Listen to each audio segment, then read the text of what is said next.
2025 O level exam එකට තව තියෙන දවස් 25ක් 27ක් වගේ හරිම පොඩි කාලයක්. පළවෙනි ප්‍රශ්න 25න් 20ක් කියන්නේ අනිවාර්යෙන් හැම අවුරුද්දෙම අහන තියෙන කොටසදී තමයි මේ ප්‍රශ්න ඉස්සෙල්ලා. පාඩම් සේරගෙම තියරි සහ ප්‍රශ්න විදිහට වෙනම සින්න දෙයක් යනවා.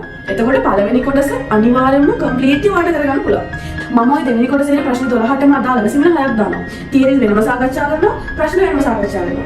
එක පාඩමකින් ප්‍රශ්න 25 ගණන් සාකච්ඡා කරනවා.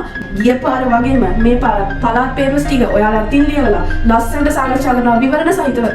මේ පුතේ අයබෝවන් 2025 O level ලියන්න ඉන්න ඔයාලා තමයි මේ වීඩියෝ එක. 2025 O level exam එකට තව තියෙන දවස් 25ක් 27ක් වගේ හරිම පොඩි කාලයක්. මේ දවස් 25 ඇතුලේ මේ චූටි කාලය ඇතුලේදී ඔයාලගේ maths result එක සම්පූර්ණයෙන් වෙනස් කරන ප්‍රෝග්‍රෑම් එකක් තමයි මම අද අරගෙන ආවේ. මේක 2024 අවුරුද්දේදීත් අපි මේ විදිහටම කරලා අවසාන වෙලාවේ ප්‍රෝග්‍රෑම් එකට සම්බන්ධ වෙන ළමයින්ගේ රිසල්ට් එක S තිබ්බයිගේ B W තිබ්බයිගේ C මට්ටම දක්වාම වර්ධනය වුණු ප්‍රෝග්‍රෑම් එකක් තමයි මේ. එතකොට C මට්ටමේ වගේ ඉන්න ළමයින්ගේ A1 විතරයි නැවතුනේ ප්‍රෝග්‍රෑම් එක හරහා. ඉතින් මේ ප්‍රෝග්‍රෑම් එක තවත් ටිකක් හොඳට තවත් ගුණාත්මක විදිහට මම ඔයාලට මේ අවුරුද්දේත් අරගෙන එනවා 2025 එක්සෑම් එක ලියන ඔයාලට. හරිද පුතේ? එතකොට ප්‍රෝග්‍රෑම් එකේදී වෙන දේවල් ගැන මම ඉක්මනට දැනුවත් කරන්නම්.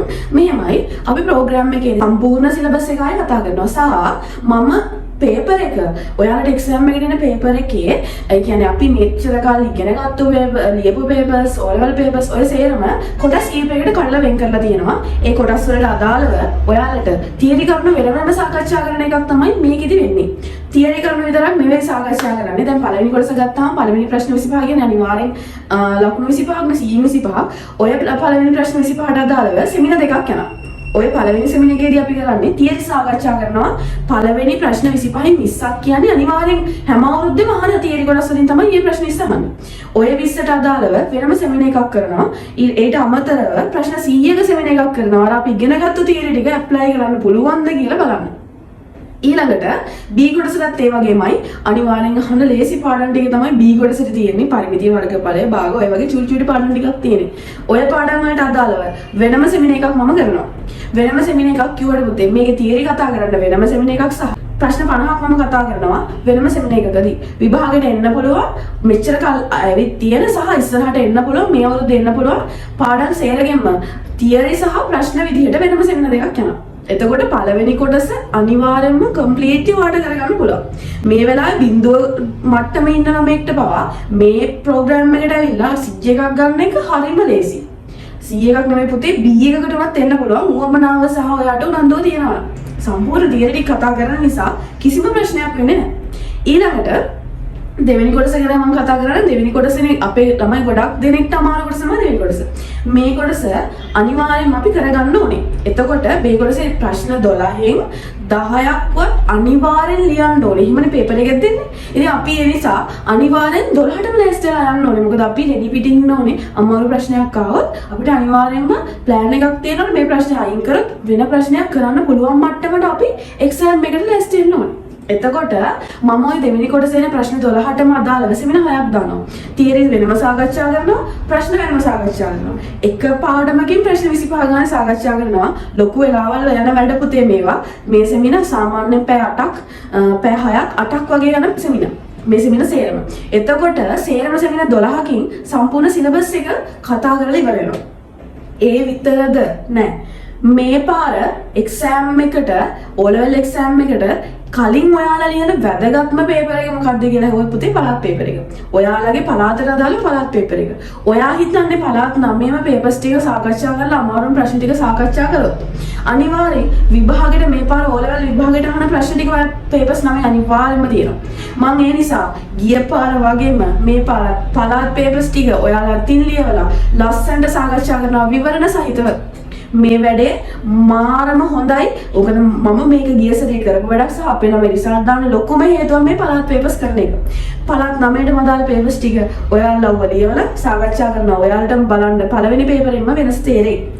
ඊළඟ එක පුතේ පළාත් 9 පේපර්ස් ටික ලියලා විතරක් නෙමෙයි 2024 පේපර් එක මම ඔයාලත් එක්ක සාකච්ඡා කරන ඕලෙවල් පේපර් එක මොකද ඔයාලට පොඩි කොන්ෆිඩන්ස් එකක් තියෙනවනේ මට දැන් ලියන්න පුළුවන් එක්සෑම් එක කියලා ඒකට තියෙන හොඳම දේ තමයි ඔයාලට එහෙම කොන්ෆිඩන්ස් එකක් හැදෙන්න ලෝකම විශ්වාසයක් හැදෙන්න හොඳම දේ තමයි ඒ පේපර් එකක් කලින් ලියන එක සම්පූර්ණ මුලින්ම පේපර් එක ලියලා ඒක මම සාකච්ඡා කරන ඔයාලට වගේ ලකුණු බලා ගන්න පුළුවන් එතකොට හොඳ මට්ටමක ඉන්නවා නේද මම එතකොට මම එක්සෑම් එකට ගිහලා මට හොඳ රිසල්ට් එකක් ගන්න පුළුවන් නේද කියලා කොන්ෆිඩන්ස් එකක් විශ්වාසයක් හැදෙන්න යන්නේ එතකොට ඉතින් පුතේ ඔය වැඩ ටික විතරක් නෙවෙයි ගිය පාර වගේම මගේ අනුමාන පේපර් 4ක් මේ පාරත් මම කරනවා මගේ අනුමාන පේපර් 4ක් කියන්නේ සම්පූර්ණ විෂය නිර්දේශයම ඔය පේපර් 4දී මම ඇතුළත් කරලා තියෙනවා පේපර් එකකට එකක් හරි වෙනස් ඒ කියන්නේ කවදාවත් තව දැකලා ඉති ප්‍රශ්න පහ ඔය පේපර්ස් වල තියෙන්න පුළුවන් මොකද විභාගෙට අහන්න පුළුවන් මේ වගේ ප්‍රශ්න ඒ නිසා මේ පේපර් 4ත් එක්ක අපි වැඩේ අනිවාර්යයෙන්ම කරගමු කියන්නේ පුතේ මේකට ආවොත් ඔයන්නේ බිඳුව මට්ටම නම් C එකක් අනිවාර්යෙන් ෂුවර්